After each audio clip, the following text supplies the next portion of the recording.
Pronto. Pessoal, boa noite para vocês, bem-vindos. O tema da aula de hoje é Platão, que, juntamente com Sócrates, né, vocês já devem ter ouvido falar bastante. É um dos autores mais importantes da história da filosofia e é sempre um desafio dar essa aula de Platão, porque é um autor que é estudado há 2.300 anos, né? Então, já foram ditos quilômetros e quilômetros de interpretações a respeito da obra dele. É um dos autores mais ricos da história da filosofia, então é sempre um prazer, né, para alguém que se dedica à área de filosofia dar uma aula sobre Platão, mas, por outro lado, é sempre um desafio, né? A gente pegar um autor que tanta coisa já foi explorada e tentar resumir, né? Destacar alguns elementos para trazer para vocês. Então, evidentemente, é uma abordagem que sempre peca um pouco, né? Por ser extremamente curta, sintética, de um autor, né? Que tem gente que passa a vida inteira estudando e tem coisa para estudar adoidado ali, né? Mas, vamos lá, temos que dar os primeiros passos em relação a qualquer autor, e com Platão não vai ser diferente, né? Situando um pouco Platão, então, em relação à vida dele, né? Ele era oriundo de uma família muito rica, né? Aristocrática, né? E por isso eles tinham muito dinheiro, e o Platão, então, sempre teve recursos para estudar com os sofistas, né? Os melhores, maiores sofistas do seu tempo. Ele teve acesso a eles, né? E inclusive a Sócrates, né? Que foi também um professor, né? Alguém que deu as primeiras orientações, assim, para que o Platão pudesse se consolidar no campo da filosofia. Ele, na juventude, ele escreveu muito, principalmente poesia e tragédias, né? Peças teatrais, mas também de tirambos, que era um estilo um pouco musical, e canções. Boa noite, Tatiane. Então, esse é um elemento importante da biografia do Platão. Por quê? Né? Porque a gente acabou de sair de um autor, que é o Sócrates, que a gente justamente falou que ele nunca escreveu nada. E a gente vai agora para um autor que é um seguidor do Sócrates, é um discípulo do Sócrates, né? Mas que era um cara que escreveu muito. Então, vai ter uma transformação aí também no tipo de presença, né? E de produção filosófica, quando a gente estuda o Platão. Quer dizer, o Sócrates era aquele problema, a gente tinha que ler os textos de Platão, tinha que ler do Xenofonte, tinha que ler, né, do Aristófanes, né, para tentar chegar, descobrir quem que era o Sócrates, o que é verdade daquilo, o que não é, né? O Platão não, a gente conhece os diálogos do Platão, que são 35 diálogos, né? E que, de uma maneira ou de outra, acabaram chegando até a gente, tá? Não se pode dizer que esse chegar até a gente tenha sido fácil, muito pelo contrário. Havia uma série de problemas para que um texto desse, né, de 300 antes de Cristo, chegasse até a gente aqui hoje, né? Problemas desde, assim, esses textos, boa parte deles não era escrita em papel, era escrita em pele de carneiro, né, o que se chamava de pergaminho, ou era escrita em papiro, que era enrolado em rolos, e era um material muito suscetível de estragar, e muitas coisas se perderam nesses anos todos, né? A gente conseguiu guardar esses 35 diálogos a custo de muitas e muitas cópias que foram feitas, do renome que Platão teve. A obra do Platão teve uma época que ele foi perseguido na Grécia, aí um sucessor da escola platônica levou essas obras para outro país e fugiu com os livros dele, depois esses livros foram recuperados, né? Enfim, tem toda uma história imensa, né? para contar como é que a gente conseguiu ter acesso a essa obra, mas a verdade é a seguinte: a gente tem 35 livros, 35 diálogos que chegaram até a gente, né, do Platão. Então a gente consegue conhecer o pensamento dele, né? Como eu já falei, quer dizer, ele foi o mais renomado discípulo de Sócrates, né? Ele teve esse período de contato com Sócrates, apesar dele ser 30 anos mais novo do que o Sócrates, né? Mas quando ele conheceu Sócrates, o Platão tinha 20 anos de idade e ele ficou ainda 8 anos junto com o Sócrates, sendo discípulo dele, até o momento que o Sócrates foi morto, né? Por causa daquele processo lá que a gente viu na aula passada. Então, todos os elementos biográficos assim que vão apontando um pouco quem que era esse Platão, né? Depois a fase mais importante do Platão, evidentemente, é essa fase socrática, né? A gente vai voltar a isso, tá? Mas depois da morte do Sócrates, o Platão foi morar em Megara, né? Que era uma outra cidade grega, onde havia se estabelecido uma daquelas escolas socráticas que eram os cirenaicos, né? Que era justamente aquela escola socrática que se fixou na questão do desenvolvimento da alma no campo moral, tá? Mas então ele estudou com esses cirenaicos. Ele estudou também matemática com Teodoro, que era um famoso matemático do período, e com os pitagóricos também, que tinham aquela tradição que vinha desde o Pitágoras, né, da tentativa de formular o mundo matematicamente, né?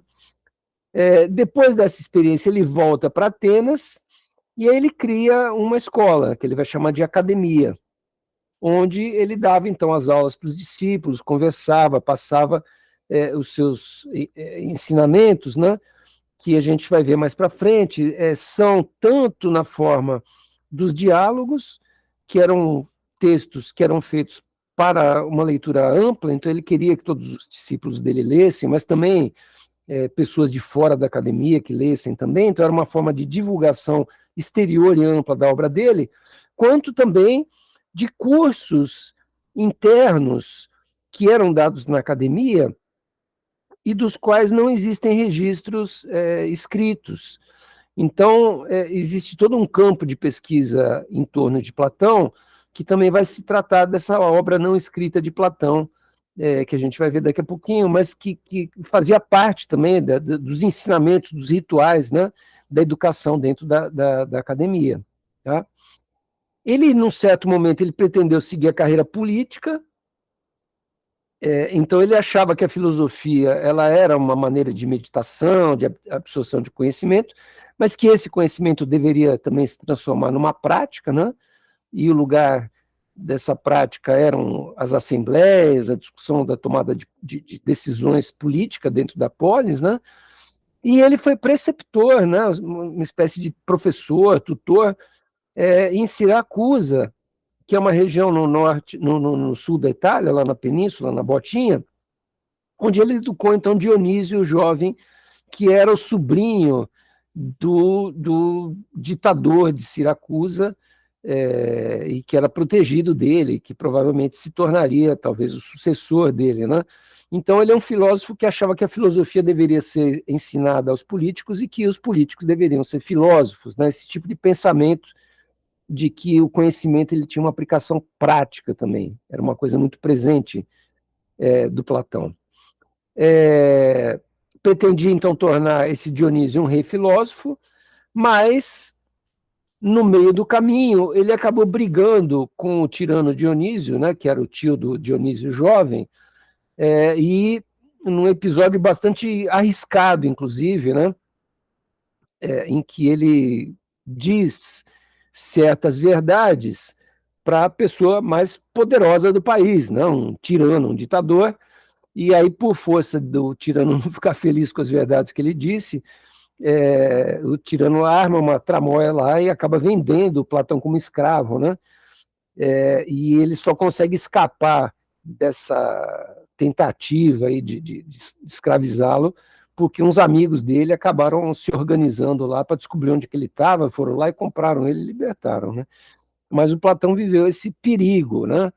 que os filósofos mais modernos, como Michel Foucault, por exemplo, né, vão explorar bastante. Quer dizer, eles vão dizer que Platão ele falava com um termo que o Foucault usa que chama parresia. Né? O que é parresia? Parresia é uma fala franca, em que você olha no olho do poderoso, aponta o dedo no nariz dele e fala assim, olha, você está errado por isso, por aquilo. Né? Então, uma fala corajosa, uma fala franca, né? Bastante aguçada, né? E instrumentos para fazer esse tipo de crítica, né? A gente já sabe que ele efetivamente vai ter, né? Porque ele era um discípulo de Sócrates e com certeza, né, incorpora toda aquele lado, né, do Sócrates de questionador, de colocar as pessoas numa espécie de saia justa, né, de ficar perguntando muitas coisas, etc, etc. Bom, como eu falei para vocês, o Platão é um tema amplo demais, né, um tema imenso dentro da filosofia, então a gente tem que selecionar alguns aspectos que eu vou trabalhar com vocês a respeito de Platão. E aí eu selecionei 3, tá? Justamente por causa dessa riqueza da obra, né? São 36 diálogos, na verdade, né? Preservados, e cheio de detalhes, de temas os mais variados. Então tem diálogo sobre o amor, sobre educação, sobre a justiça, sobre os temas, todos os campos, né? Enfim, que foram cobertos lá pela obra de Platão, né? E aí esses diálogos, em geral, eles são divididos, como a gente também já viu um pouquinho na aula passada, né? Em 3 tipos, na verdade, né? A gente pode dividi-los nos diálogos socráticos, que são aqueles que, conforme a gente já viu na aula passada, são aqueles que mais se pode ligar com o Sócrates histórico, né? Porque são diálogos que retratam justamente esse Sócrates perguntador, que nunca chega a conclusão nenhuma, não tem uma teoria própria dele de como resolver as questões que ele mesmo coloca, né? Mas que ele vai sempre mostrando para as pessoas que as pessoas não sabem efetivamente aquilo que elas acham às vezes que sabem, né? Então são diálogos aporéticos, né? Que chegam em aporias ou em impasses, a gente poderia dizer talvez, ou seja, sem conclusão. E aí tem esse Eutífron, a Apologia do Sócrates e Críton. Né? Outro tipo de diálogo que Platão escreve são chamados diálogo de juventude, que são voltados a temas justamente da formação. Tá? O mais característico desses diálogos talvez seja esse primeiro, aí, Alcibíades, que era um diálogo em que ele vai formar, então, um rapaz que é de uma família importante de Atenas e que vai ser um governante. Né? Então, ele vai tentar mostrar para Alcibíades o que Alcibíades deveria aprender antes de se tornar um governante. E o que ele deveria aprender não é nenhuma arte prática, assim, nem da guerra, nem da gestão, do governo, não é nada disso. O que ele deveria aprender deveriam ser os métodos de aprimoramento da alma, né, da definição dos comportamentos morais. Né? Então é todo um debate em que ele vai desarmando, na verdade, o Alcibíades, e aí chega lá no final do debate, o Alcibíades percebe, pô, eu não sei nada, Sócrates, me ensina, né? E a partir de então, disse, né, na tradução de estudos do Platão, que esse diálogo abre 2 portas, 2 grandes portas, né? Uma porta que abre para o estudo da teoria do conhecimento, então uma série de diálogos que vão discutir o que é a verdade, o que é o conhecimento, o que são as coisas, algumas determinações que vão ser construídas, principalmente aquela que se tem por costume chamar de teoria das ideias, e outra frente, né, mais no campo da política, né? Então, diálogos que apontam mais para a ação, digamos assim, né? Para como preparar a pessoa efetivamente para ser um grande dirigente. Né?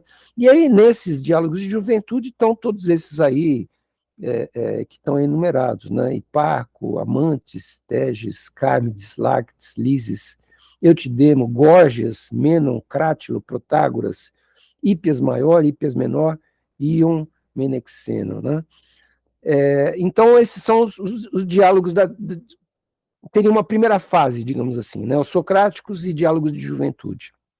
A segunda fase dos diálogos seriam os diálogos platônicos intermediários, que são diálogos onde Platão ele já dá um passo próprio na teoria, ou seja, não é mais só um Sócrates perguntador. já começam a surgir respostas, né? E essas respostas, uma das maneiras como elas vão se colocar é justamente a questão da teoria das ideias, tá? Que a gente vai ver um pouquinho com mais de calma daqui a pouquinho, tá? Mas, enfim, os diálogos são Banquete, por exemplo, que é a respeito do amor, o Fédon, e a República, que é a respeito do governo, né, da cidade, né? E aí, por fim, né, existem o que se chama dos últimos diálogos, que são diálogos em que tem algumas aberturas para alguns campos um pouquinho diferentes, né?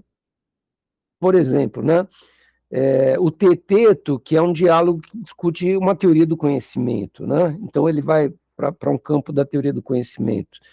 O Parmênides já é um diálogo que ele está voltado para a questão da dialética, justamente para a discussão das teses do Parmênides, do ser, do não ser, e daquelas aporias todas que a gente já comentou algumas vezes, né, que o Zenão, por exemplo, era um dos mestres, mas também os megáricos, né, uma escola socrática que vai seguir nesse campo das aporias, aquela coisa de ponte com forca, tudo mais que eu falei para vocês, né?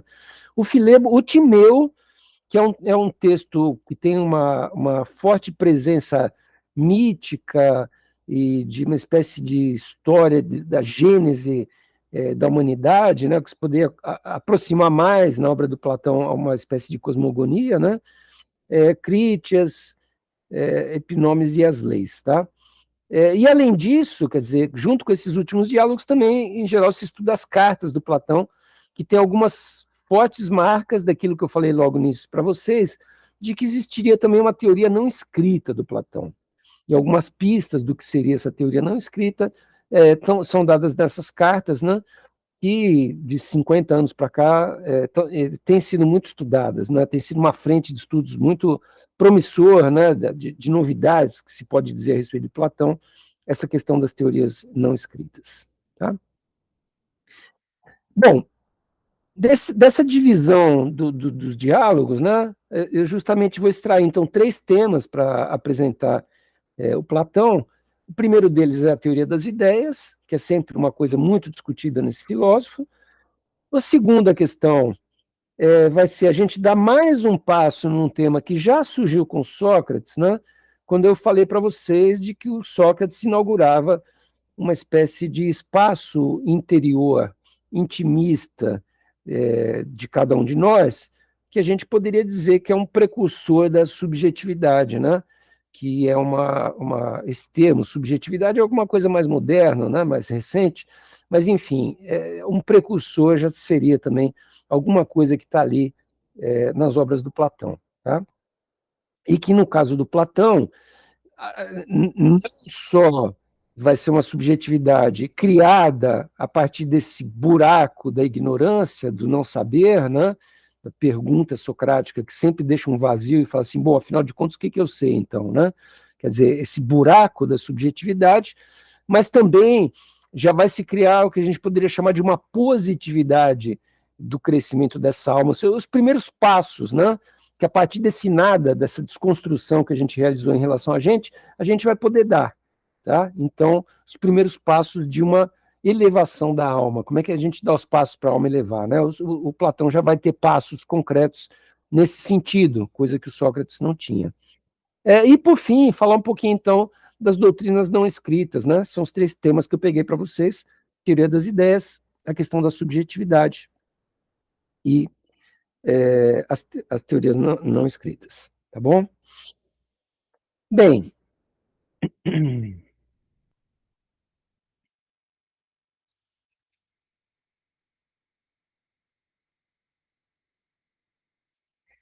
a teoria das ideias, ela nasce com o objetivo de dar uma resposta para a pergunta socrática. Então, é a maneira como Platão vai equacionar a possibilidade da construção de um conhecimento. Então, você quer saber o que é o belo? Tá, então vamos construir alguma coisa que a gente vai poder dizer que é um conhecimento sólido a respeito desse tema, né? Quer saber o que é a justiça? Vamos construir um conhecimento sólido a respeito da justiça. Agora, como o próprio nome já indica, isso que vai ser construído, que é sólido, não é alguma coisa concreta, material, empírica, do mundo que a gente possa olhar para ela. Muito pelo contrário. A teoria das ideias justamente privilegia a ideia de que a única coisa que pode ser sólida é justamente a ideia, tá? Quer dizer, alguma coisa de um nível de conceituação abstrata, que se coloca exatamente no lugar onde o Sócrates achava que existia um simples vazio, uma pergunta que não podia ser respondida, o Platão vai dizer, não, eu tenho uma resposta para colocar aqui. E isso que eu coloco nesse lugar da resposta é uma ideia. Não é uma coisa concreta, não é um exemplo histórico, não é um tipo de coisa particular específica. Não, é uma ideia geral. Tá? Então, quais seriam as características dessa ideia? Né? A ideia ela tem que ser alguma coisa determinada. Ou seja, ela pode-se dar um título à ideia. Por exemplo, a ideia do belo, a ideia do justo, a ideia da virtude. Agora, evidentemente, você não poderia dizer, o belo, o que é o belo? O belo é o belo. Não. Você vai ter que construir abstratamente, né, um conceito, características, marcas daquilo que é o belo. Mas percebam que são marcas que não podem ser as marcas de um objeto belo, de alguma coisa. Não, tem que ser marcas do belo em si. Ou seja, marcas da própria ideia de belo. A ideia de belo, ela vai ter que ser aprimorada, ela vai ter que ser discutida, ela vai ter que ser melhor conhecida. Tá?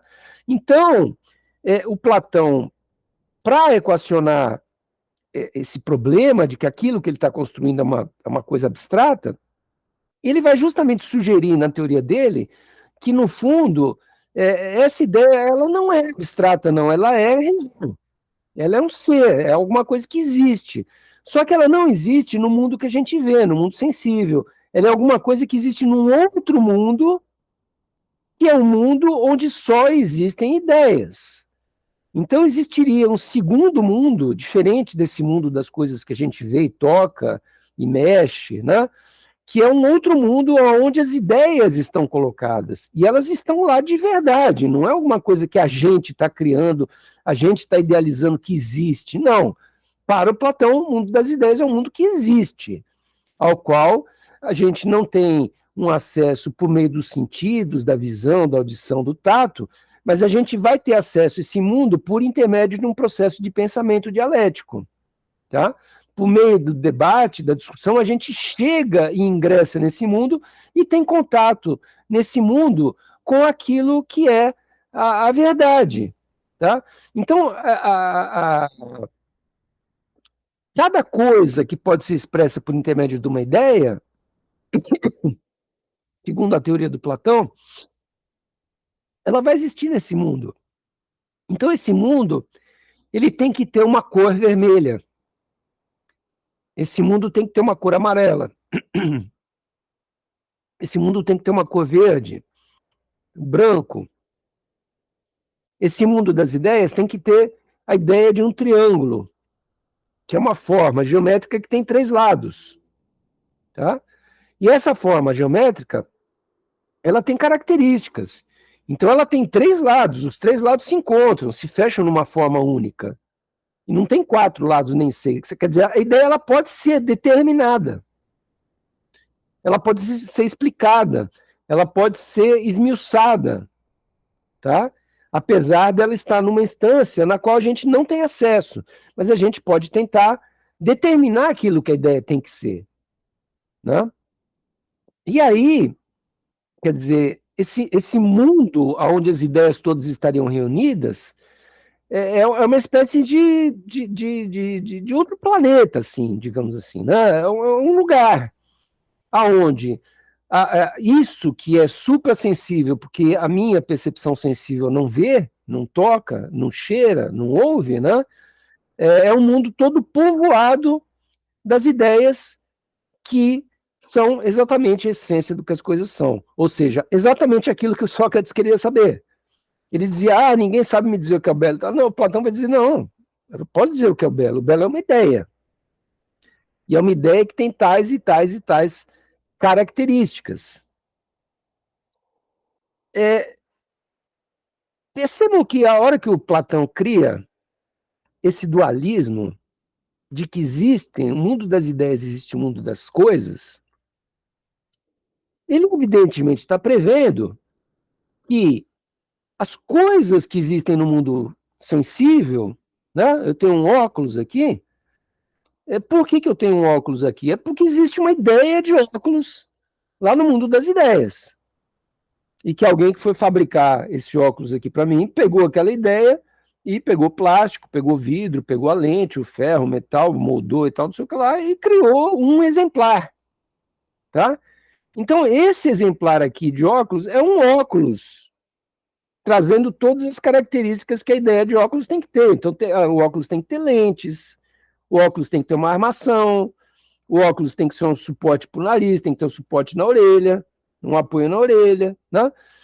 Então percebam que é essa discriminação, essa determinação abstrata que constitui a ideia. Agora, o óculos, ele tem que corresponder à ideia. A ideia não pode dizer que a lente é feita de borracha, tá? Porque senão isso não seria um óculos, seria um tapa-olho. Então a ideia, ela determina como é a coisa. Agora, a ideia, ela é genérica, quer dizer, ela não vai dizer que um óculos tem que ser um óculos preto, ou tem que ser um óculos com 2 graus no olho esquerdo. Tá? Ela diz que tem que ter um grau, ou não, tem que ter uma lente. Ela diz que tem que ter uma cor na armação, ou pode ser transparente, ou pode ser, mas tem que ter um suporte onde o nariz encaixa, onde encaixa a orelha, né? Quer dizer, ela define de maneira muito ampla e geral o que o objeto tem. E tudo que tiver lente, armação, suporte de orelha e nariz, então vai se chamar de óculos. Agora, ela não está dizendo que tem que ser desse jeito, né?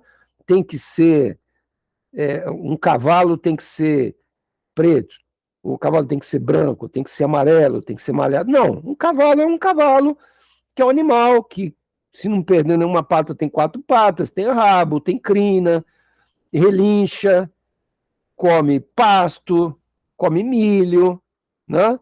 Não come carne. Então, a ideia, ela é definição abstrata. Agora, percebam que nessa ideia do bicho que come milho, come palha, tem crina, pata e tudo mais, não está dizendo esse cavalo é amarelo, esse cavalo é. Né? Então, existem coisas que não são a essência de um objeto. Então, o que não é essência não está na ideia. Agora, o que é essência está na ideia. Então, cria-se, né, para cada coisa, uma ideia que estaria nesse mundo das ideias. Pois bem, como é que a filosofia do Platão, por que isso é uma filosofia? Por que ela se encaixa nesse histórico aí que a gente vem trabalhando com vocês já desde os pré-socráticos? Porque olha que coisa interessante que aconteceu aqui. A teoria das ideias, além de dar uma resposta para aquele chato do Sócrates, né, que dizia que não dava para saber nada e tal, e agora a gente já está dizendo, dá para saber o que é cavalo, dá para saber o que é óculos e tudo mais. Além dela fazer isso, ela faz uma outra coisa que a gente viu que foi o grande problema, porque se debateram os filósofos pré-socráticos. Qual que era o problema deles? Era descobrir se o mundo era um puro fluxo da matéria, como diziam o Heráclito, o Empédoclo, os pluralistas, né? Ou se o mundo era totalmente estável e não havia movimento nenhum, que o ser era o ser, e acabou, como dizia o Parmênides. Por que a teoria do Platão resolve esse problema? Porque ele vai dizer o seguinte, olha só, aquilo que o Heráclito, o Empédocles falavam, de que existe um fluxo da matéria, que o rio nunca é o mesmo e tal, é exatamente assim. Por quê? Porque eles estavam olhando para o mundo das coisas, onde o que existe é exatamente o fluxo. As coisas que nascem e morrem, se transformam viram outras, batem, colidem, se chocam, né? Esse é o mundo da matéria. Agora, como é que isso se concilia com a tese do Parmênides, que nada muda?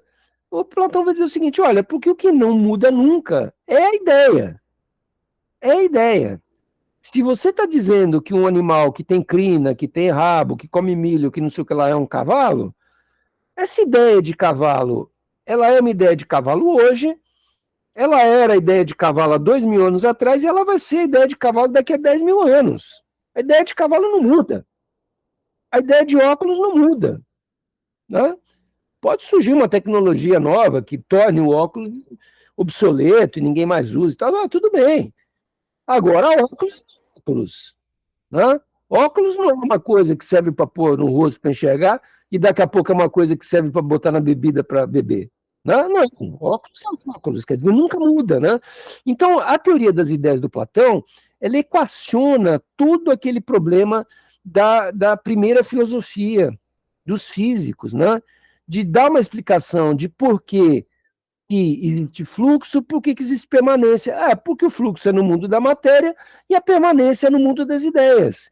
Então, essa dualidade da teoria platônica, ela permite absorver todas as teorias anteriores e falar, mas então quem que estava certo? Era o Heráclito ou era o Parmênides? Né? E o Platão vai dizer, os dois estavam certos. Só que um estava falando do mundo da matéria e o outro estava falando do mundo das ideias. Tá? Então, percebam, né, da importância, do salto imenso, né, que o Platão dá a partir da especificação dessa teoria. Tá? Ele consegue resolver um problema que todos aqueles autores anteriores, Tales, né, Anaximandro, Anaxímenes, tal, não tinham conseguido resolver com uma ideia, uma teoria que talvez a gente possa dizer que não é nem tão original, assim, no sentido de que ela pegou tudo que esses autores tinham pensado, mas ela deu uma encaixada nas coisas de uma maneira muito original, e que nesse encaixe do dualismo, da existência de um mundo das ideias e de um mundo das coisas, ele conseguiu resolver, então, tudo aquilo que aqueles filósofos estavam tentando entender por que era do jeito que era. Tá? E esse é o grande trunfo, assim, é a grande questão da teoria das ideias, né? Efetivamente é ter dado esse passo, né? E ter equacionado essa questão, tá? No diálogo onde o Platão, um dos diálogos onde ele apresenta, né, essa teoria das ideias, ele vai passando passo a passo todos os pensamentos do Heráclito, né, do fluxo, do movimento, e ele fala assim, poxa, o Heráclito ele está certo, o mundo é isso. O mundo, a gente está pensando uma coisa agora, daqui a 2 minutos a gente está outra, agora vocês estão estudando filosofia, daqui a pouco vocês estão na aula de química, daqui a pouco vocês estão na aula, já passaram por uma aula de geografia antes, enfim. O mundo é esse fluxo, esse turbilhão. Tá? Então, o Heráclito está certo. Mas aí ele fala assim, poxa, mas essa teoria aqui não explica justamente uma outra coisa, aquela dúvida do Sócrates, poxa, mas eu quero saber o que é o belo em si, eu quero saber o que é o justo em si. E aí o Platão fala assim, eu vou ter que fazer então uma segunda navegação pelo mesmo problema. E nessa segunda navegação, o que ele justamente desenvolve? Ele desenvolve a teoria das ideias. E ele fala como se fosse uma teoria que sobrepõe a outra, né? As duas, na verdade, trabalham uma espécie de sobreposição, quer dizer, você tem a ideia do óculos no mundo das ideias, você tem um óculos concreto na minha frente, né? Então elas conseguem se articular exatamente. E você consegue explicar todas as instabilidades do mundo, por mais esquisitas que elas sejam, justamente por causa disso, né? Então era um problema grave para os atomistas, por exemplo, discutir o seguinte, bom, se tudo é água, ar, fogo e terra, né? Por que jacaré namora com jacaré e nasce jacarezinho, e elefante namora com elefanta e dá elefantinho? Por que o jacaré não namora com elefanta e nasce um jacafante? Se tudo é terra, água, ar, você gostou, né, Tatiana? Então, tudo deveria ser possível, né? Porque é só misturar diferente, joga um pouco mais de terra e o elefante vira jacafante, né? Mas não é assim, a coisa não é assim. Então, não é assim por quê, né? Vai dizer o Platão, porque tem uma ideia que manda o mundo das coisas ser do jeito que ele é. Ele manda a matéria ser do jeito que ela é. E se essa ideia não existir, não vai existir matéria correspondente. Então, se a ideia de jacafante não existe, não vai ter jacafante no mundo. Agora, tudo que existe no mundo tem uma ideia correspondente. Tá? Então, percebam, né, em linhas gerais, o que é a teoria das ideias, o passo importantíssimo que ela dá no sentido da construção de um conhecimento filosófico mais substancial, né? E esses diálogos, né, onde a teoria das ideias estão explicitadas, são um bloco, né, de 4, 5 diálogos onde isso está muito evidente, apesar de que, a partir daquela primeira fase dos diálogos aporéticos, socráticos, né, todos os outros, num certo sentido, ou tratam da teoria das ideias, ou usam a teoria das ideias de maneira subentendida para desenvolver o que é a justiça, né, alguma ideia justamente que o diálogo vai tentar construir, né? Então, a partir dessa fase, quer dizer, esses diálogos eles deixam de ser diálogos socráticos e passam a ser a obra efetivamente do Platão, aquilo que eu comentei com vocês a semana passada, quer dizer, apesar do personagem ser o Sócrates, né? É o Sócrates que é uma espécie de marionete ali, que tem a mão do Platão por trás, dizendo o que o Sócrates tem que dizer, e o pensamento é um pensamento platônico, tá? Então, a ideia, em linhas gerais, o que ela tem que fazer, né?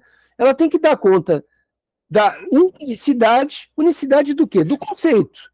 O que é cavalo? Né? Tem que ser único, não pode ter vários conceitos de cavalo. Não, cavalo é assim, tá? Então, cavalo não mia. Quem mia é gato, tá? Então, cavalo relincha. Então é uma unicidade, alguma coisa que não muda, mas de uma multiplicidade. Por quê? Porque tem cavalo maior, tem cavalo menor, tem cavalo com pata alta, com pata baixa, com não sei o quê, com não sei, né? Várias cores, várias, né? Então é esse tipo de relação entre unidade e multiplicidade que a teoria das ideias consegue equacionar, né? E aí percebam, né, que ela também serve para explicar a teoria dos atomistas, né? De que por trás da multiplicidade das matérias, existem átomos, que são unidades originais que constituem a totalidade das coisas, né? Existe, então, no mundo átomo e vazio. Então, a teoria das ideias ela consegue conciliar todas as teorias que a gente viu até agora. Tá? Então, esse mérito imenso da obra do Platão de conseguir reunir essa coisa toda e dar uma unicidade para o pensamento filosófico. Por outro lado, essa visão também que fica um pouco, né, de que o Platão não criou nada, quer dizer, ele juntou atomismo com né, pluralismo, com Parmênides, com o fluxo do Heráclito e tal, e juntou tudo e tudo deu certo, tudo encaixou. Agora, percebam que quando tudo encaixa, quer dizer, a felicidade do surgimento de uma teoria que conseguiu chegar nesse ponto. Tá? Pois bem, como que a gente identifica as ideias? Já que vamos pressupor que o Platão estava certo. Existe um mundo das ideias, onde essas ideias estão colocadas, e evidentemente isso tinha, na época do Platão, também uma conotação religiosa, então era o mundo dos deuses gregos e tudo mais, né? Mas como é que a gente identifica, né? E aí ele fala, olha, o método para identificação é o método socrático, quer dizer, pergunta, diálogo, mas a partir de um certo momento, quando você esgotou as falsas visões a respeito do objeto, você vai começar a construir, né? Por meio de adjetivos, determinações, etc., você vai começar a construir as ideias. Ah, então o que é o belo? O belo é alguma coisa que, quando a gente se depara com ele, ele causa prazer, né? Então você vai começar. O que é o justo? Não, o justo é uma legislação em que, se for cumprida, as pessoas todas vão ficar felizes e tal, né? Enfim, você vai começar, e aí o objetivo dos diálogos é exatamente esse, quer dizer, construir esses conceitos, construir essas ideias, na verdade, tentando representar algo que já existe, porque o justo, o belo e o bom já existem, né? Mas a filosofia ela tenta transformar aquilo em palavras, né, num discurso articulado que explique, na verdade, o que é o belo que já existe, o que é o justo que já existe, o que é o bom que já existe lá no mundo das ideias. Tá? O passo, então, para afirmar que existe ideia de tudo, né, quer dizer, é mais um passo. Na verdade, nos diálogos platônicos, isso não foi realizado, justamente porque ele ainda associa um pouco esse mundo das ideias a deuses, né, a alguma coisa nobre, alguma coisa importante. Ele não vai aceitar lá no diálogo que exista ideia de lama, ideia de pulga, de carrapato, né? Mas, enfim, é uma coisa da contingência desse pensamento, né?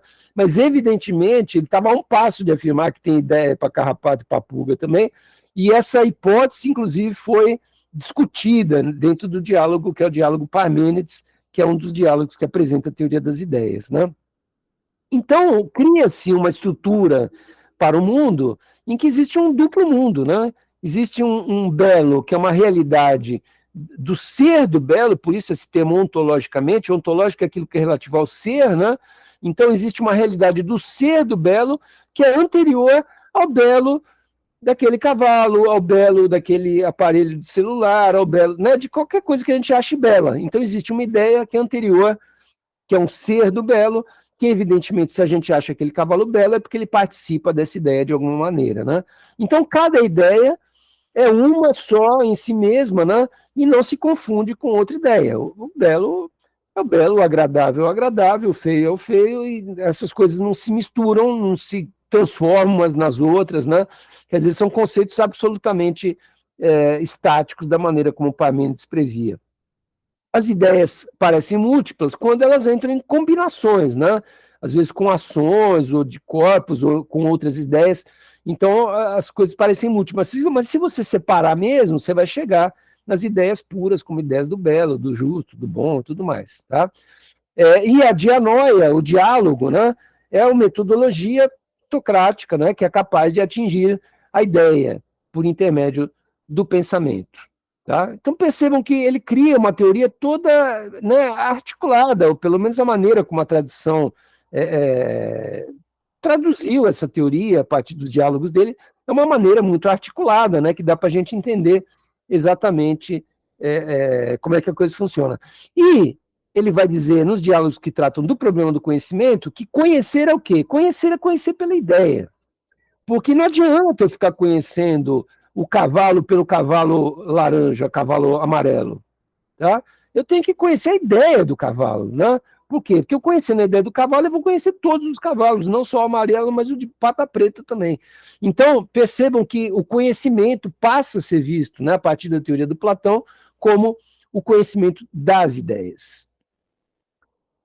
As ideias, por sua vez, elas têm propriedades, elas têm qualidades, né? Quais são essas qualidades? Ele vai falar em 6, né? Primeira, inteligibilidade. A ideia precisa ser passível de uma inteligência a entender, né, aquilo, né? Ela tem que ser capaz de ser entendida, tá? A segunda, incorporeidade. A ideia não é algo físico, a ideia não é aquele cavalo, a ideia é alguma coisa incorporal que aquele cavalo se submete a ela e se encaixa perfeitamente a ela. Tá? A ideia, então, o terceiro ponto, é o ser no sentido pleno do que é o ser, ou seja, no sentido do Parmênides, né, que dizia que o ser é o ser, o que é. Né? Então, esse tipo de coisa que é o ser no sentido pleno. E a ideia é imutável. Então, a ideia de cavalo nunca vai virar a ideia de jacaré. Tá? Então, a ideia ela não é passível de transformação. A ideia em si não muda. Eu posso mudar a minha relação com a ideia. Então, eu tenho um cavalo, eu não tenho um cavalo. Mas o que está mudando? O que está mudando não é o cavalo, o que está mudando é o meu patrimônio, se eu tenho ou se eu não tenho aquele bem. Né? O cavalo em si é isso, que ou eu tenho ou eu não tenha, é a mesma coisa. Tá? Outra coisa, as ideias, elas estão em todos os lugares, e elas são por si próprias, ou seja, elas não dependem de alguma coisa para ser. A ideia de cavalo não depende do cavalo para ser ideia de cavalo, né? Ela existiria por si mesma. A ideia de dragão, não precisa ter dragão no mundo para existir uma ideia de dragão. Tá? Existe uma ideia de dragão. Então, teoricamente, se algum dia a natureza quiser, ela vai lá e fabrica um, porque a ideia já existe, né?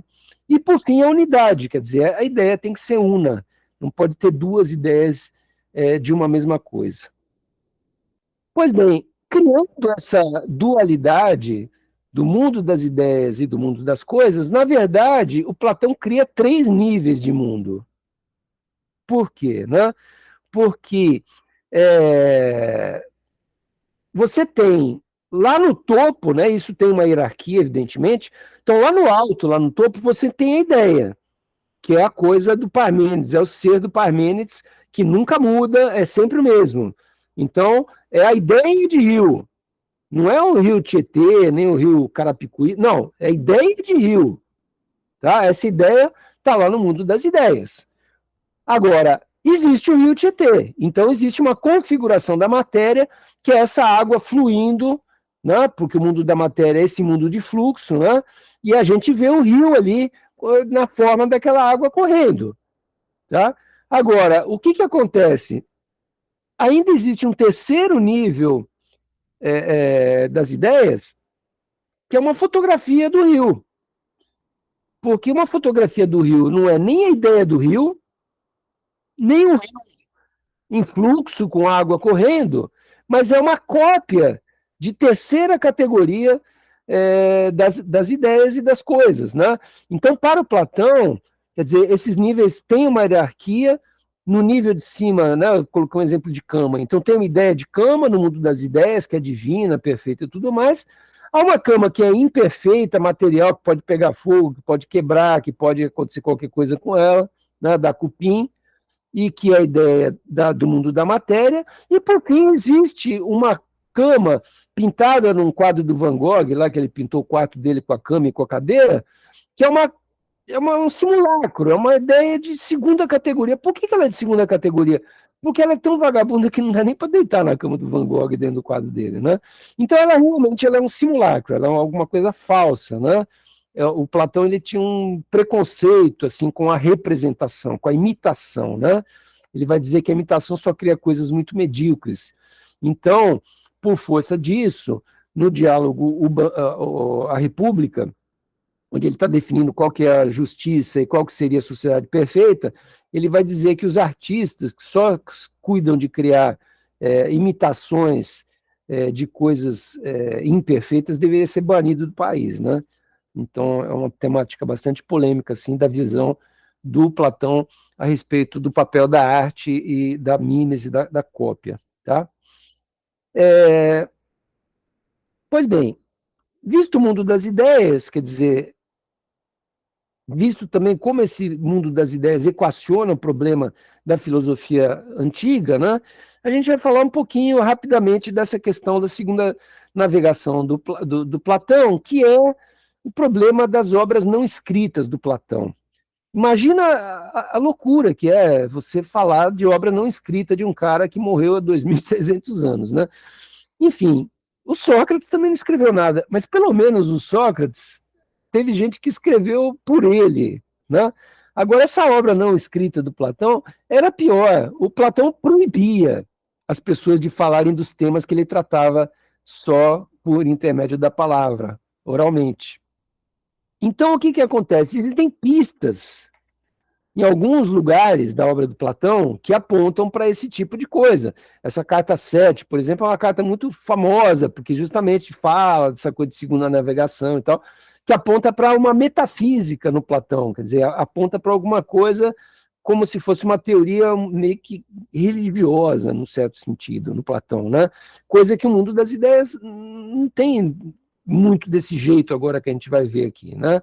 Mas, enfim, outra fonte importante para essa obra não escrita é o Aristóteles, que é o autor que a gente vai ver semana que vem, e que é um autor que foi discípulo do Platão, e que fala em alguns momentos, né, que existem essas doutrinas. Então, meio que ele descumpriu a ordem do mestre, né, e ele deu pelo menos algumas pistas, né, do que seria essa teoria, né, não escrita do Platão. Tá?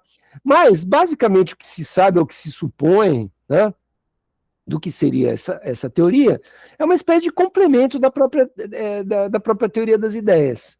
Quer dizer, a grande pergunta é a seguinte: bom, tem ideia de jacaré, tem de elefante, mas não tem de jacafante. Tá, e quem que decidiu que não ia ter jacafante?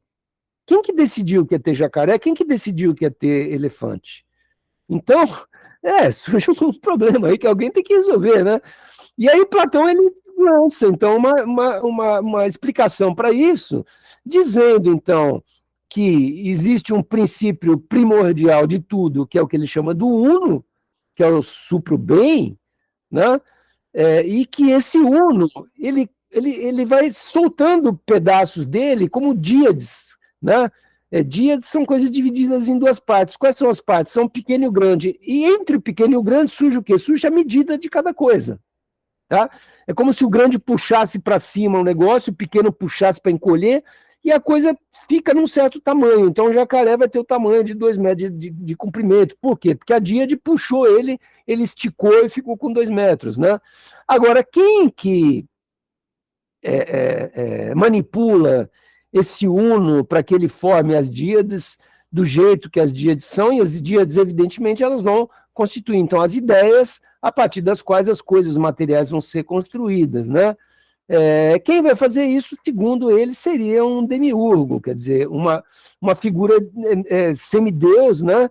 Que é a pessoa que elaboraria todo o processo de produção e construção das ideias, né?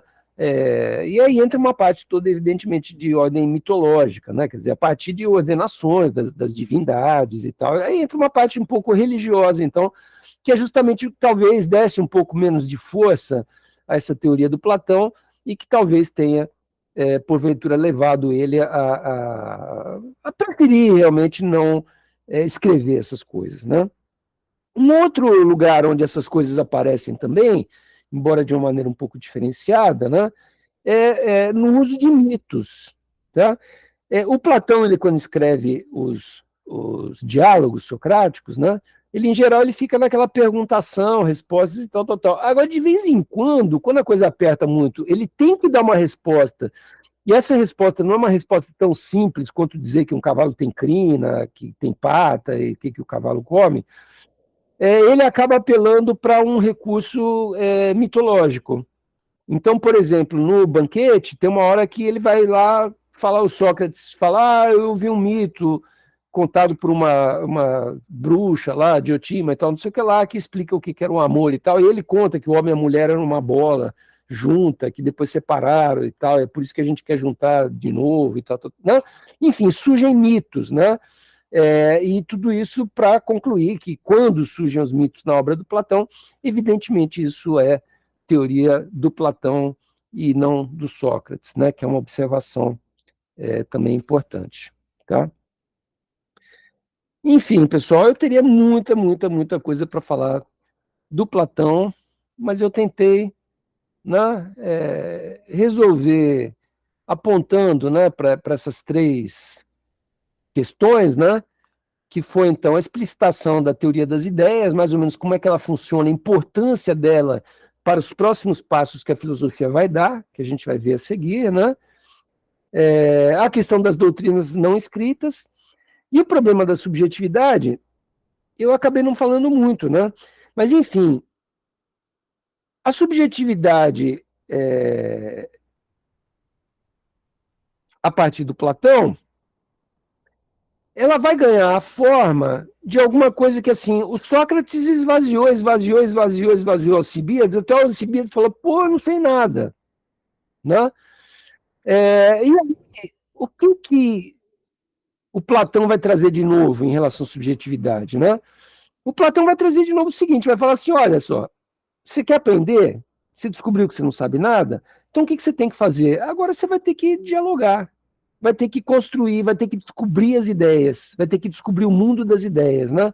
E aí, nesse sentido, quer dizer, é muito ilustrativo o famoso mito da caverna do Platão, né? Ele pinta o mito da caverna, que é o quê? As pessoas estão todas acorrentadas dentro de uma caverna, olhando para as sombras que as luzes do mundo real passam por um anteparo lá e projetam numa parede, e eles estão olhando para as sombras e estão achando que aquilo é o mundo real. O que é esse mundo das sombras? É o mundo do que a gente está vendo, do meu óculos, do computador, do livro, do mouse, da caneta. Isso é o mundo das sombras. E aí o que que esse mito acontece? Um dos caras que está ali resolve sair da caverna e vai lá e corta a corrente dele, a qual ele estava aprisionado, e sai e olha para a luz. Só que que ele olha para a luz, ele descobre então que o mundo de verdade é o mundo das luzes. Que mundo é esse? É o mundo das ideias. É onde as ideias puras estão colocadas, que é o mundo luminoso, né? Que é o mundo de plena riqueza de saber e do conhecimento. Então, como que a subjetividade vai ter que se desenvolver, né, a partir desse ponto de vista? Né? Vai ter que se desenvolver por meio de uma experiência que é uma experiência mística. De você chegar no mundo das ideias, se abrir para ter essa experiência de subir para dentro do mundo das ideias, e do contato com esse mundo das ideias, você vai, só pelo contato, você já vai se aprimorando, você vai se aperfeiçoando, sua alma vai também se elevando. Tá? Esse é um tema que, enfim, eu falei muito pouco na aula de hoje, mas a gente vai retomar isso daqui a 2 aulas, quando eu for falar um pouquinho mais dos estoicos e tudo mais, e aí eu dou uma reforçada e volto a fazer esse link com Platão para vocês estabelecerem melhor essa ponte. Tá bem, pessoal? Alguma pergunta? Tudo tranquilo? Alguma dúvida? Diga, Tatiane. Professor, queria saber quando o senhor vai corrigir aquelas questões que o senhor passou para a gente. Tá, na semana passada, a Jéssica e mais uma pessoa me entregaram. Aí a delas eu já corrigi, já devolvi. Você entregou agora? Sim. Tá. Eu corrijo, no máximo amanhã, depois, né? Até segunda-feira você está com ela corrigida.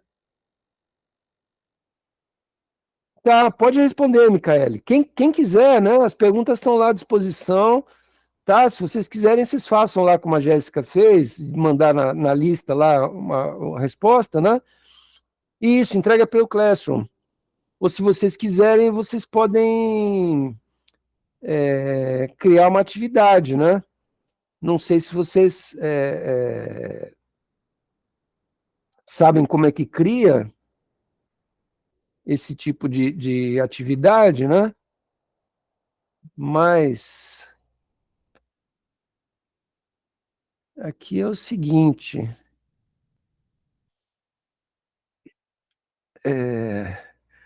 Quando vocês entram como aluno, tá? Se vocês forem lá na atividade, aí vai ter lá que não tem nenhuma. Deixa eu ver se tem aqui. Ó, aqui, ó. Quando vocês chegam aqui na atividade, o que dá para vocês fazerem, né? Vocês podem criar, adicionar ou criar, tá vendo? Vai aqui dentro da atividade, lá onde tem as perguntas, adicionar ou criar, e aí vocês podem criar um documento do Doc mesmo, né? Do Google Doc. E aí vocês abrem o documento e simplesmente colam para dentro do documento a listinha de vocês, tá? Aí vocês abrem o documento e colocam lá, pergunta 1, letra A, pergunta 2, letra C, né? Então, se vocês quiserem fazendo direto no Doc assim, eu acho mais fácil, tá? E aí depois que vocês terminarem, aí vocês só vão aqui entregar, e aí quando vocês entregarem eu recebo o aviso lá de que vocês terminaram o trabalho e vou para corrigir. Tá bom?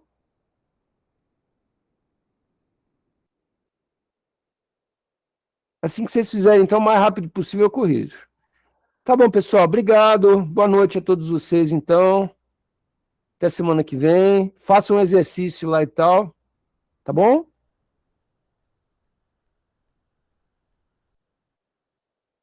Valeu. Depois, na sequência, eu coloco para vocês a gravação da aula de hoje, tá bem?